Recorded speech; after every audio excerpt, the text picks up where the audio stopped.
আমাদের এই সৃজনশীল প্রশ্নটা ফার্স্টে দেওয়া হচ্ছে 1 নম্বর কোশ্চেন, সেটা হচ্ছে যে চিত্র একে প্রদর্শনের জন্য HTML কোড লিখতে হবে। তো চিত্র একে আমাদের এই অংশটুকু লেখার জন্য আমরা যদি কোডটা লিখি, তাহলে ফার্স্টে আমরা লিখে নিব হচ্ছে ডক টাইপ HTML।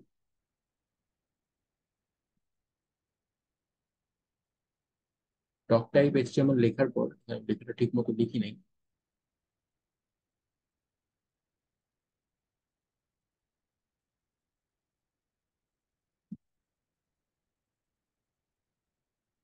লেখাটা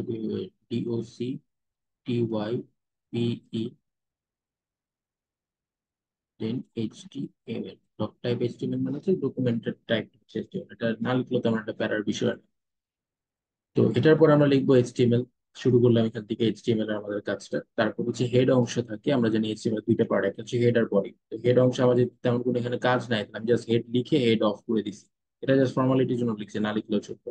দেন বডি, বডির মধ্যে হচ্ছে প্যারাগ্রাফ। প্যারাগ্রাফ ট্যাগটাও না দিলে হয়, বাট আমরা এখানে ইউজ করবো। তো প্যারাগ্রাফ ট্যাগ দেওয়ার পরে আমি কি লিখতেছি, আমার শুরুতে কি লেখা আছে, সাবজেক্ট লেখা আছে, তার পাশে একটা সেমিকোলন দেওয়া আছে। তো আমরা সেটা আগে লিখবো, তাহলে লিখবো পি ট্যাগটা লিখার পর আমরা লিখবো হচ্ছে সাবজেক্ট, তারপর এরকম সাইনটা দিয়ে নিব। দেওয়ার পরে আমি আমার যে পি ট্যাগটা আছে সেটাকে ক্লোজ করলাম।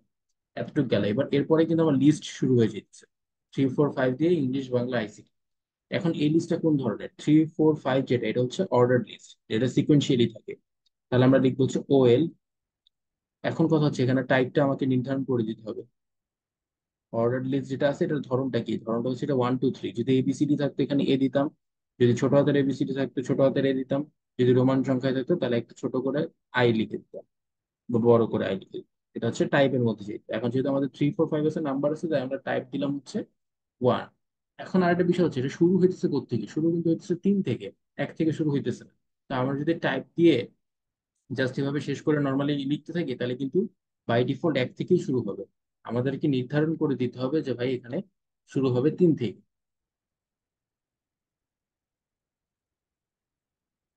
তাহলে আমরা এখানে লিখবো স্টার্ট ইকুয়াল 3। এখানে আমার ট্যাগটা মেনলি স্টার্ট করলাম। এবার ওএল ট্যাগের ভিতরে আমাকে কি করতে হবে, আমার লিস্ট আছে 3টা, তাহলে আমি লিখবো কি লিস্ট ট্যাগ অর্থাৎ LI। লিস্ট ট্যাগটা লিখে সাবজেক্ট গুলো জাস্ট লিখবো। ফার্স্ট হচ্ছে ইংলিশ, লিস্ট ট্যাগটা ক্লোজ করলাম। এরপর আবার LI দিয়ে লিখবো বাংলা, এরপর LI ক্লোজ করব। এরপর আবার LI দিয়ে লিখবো ICT, দেন আবার LIটা ক্লোজ করব। এবার যে ওয়েল ট্যাগটা শুরু করছিলাম ওয়েল ট্যাগটা শেষ করে দিলাম, বডি শুরু করছিলাম বডিটা শেষ করে দিলাম, দেন HTML শুরু করছিলাম স্ল্যাশ দিয়ে HTML-টাও শেষ করে দিলাম। এইটুকু কোডটাই হচ্ছে আমার মেনলি গ নম্বরের অ্যান্সার।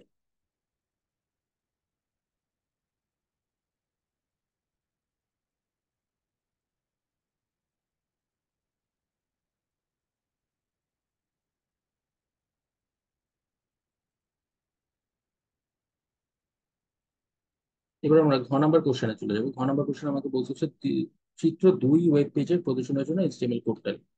চিত্র 2 আমরা দেখতে পাচ্ছি এটা হচ্ছে একটা টেবিল দেওয়া আছে। ফার্স্টে এই যে টেবিলে যখন এরকম গ্যাপ গ্যাপ থাকবে, আমাদেরকে আগে গ্যাপ গুলা ফিল আপ করে নিতে হবে। মানে কি, যে দেখো নর্মালি এরকম একটা দাগ, এই বরাবর একটা দাগ, এখানে একটা দাগ হওয়ার কথা ছিল বাট ওই দাগটা নাই। আবার এখান দিয়ে যদি চিন্তা করি, এই জায়গায় একটা দাগ হওয়ার কথা ছিল বাট ওই দাগটা নাই, তারা রিমুভ করে দিচ্ছে।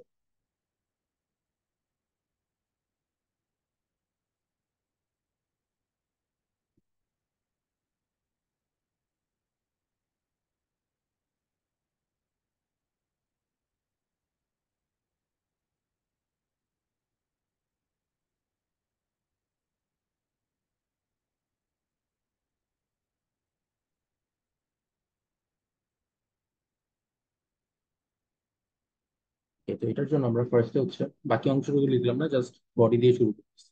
ফার্স্টে দিতে হবে বডি।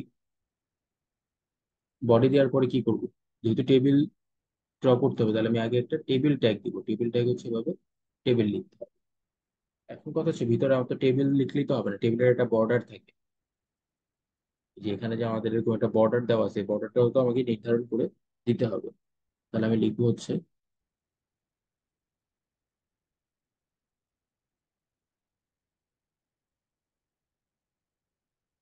Border equal 1। এরপর হচ্ছে লেখাগুলো যাতে মাঝখানে থাকে, মাঝখানে বরাবর থাকে, সুন্দর মতো যাতে সাজানো থাকে। মানে যেখানে জিপিএটা মাঝখানে লেখা, রেজাল্ট শিটটাও পুরো বক্সের মাঝখানে লেখা, নেমটাও বক্সের মাঝখানে, বক্সের মাঝখানে যাতে ঠিক মতো লেখা থাকে, তার জন্য আমরা লিখবো হচ্ছে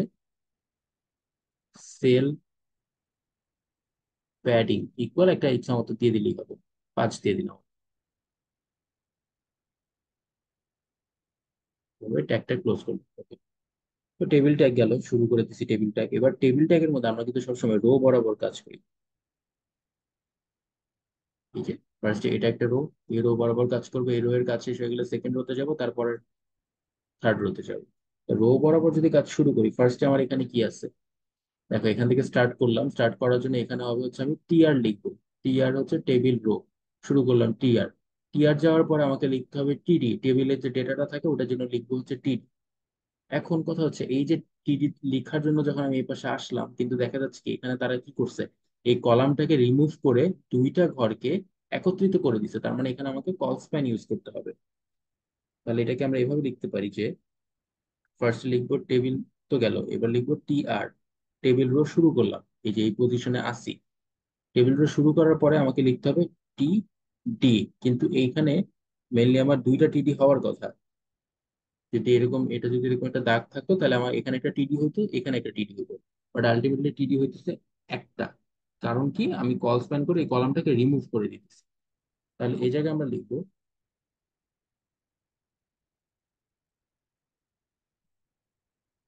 টিডি কল স্প্যান ইকুয়াল, এখন কথা হচ্ছে কল স্প্যান মানে কলামটাকে রিমুভ করার কারণে কয়টা ঘর একত্রিত হইতেছে, দুইটা ঘর। তাহলে কল স্প্যান ইকুয়াল দিলাম 2।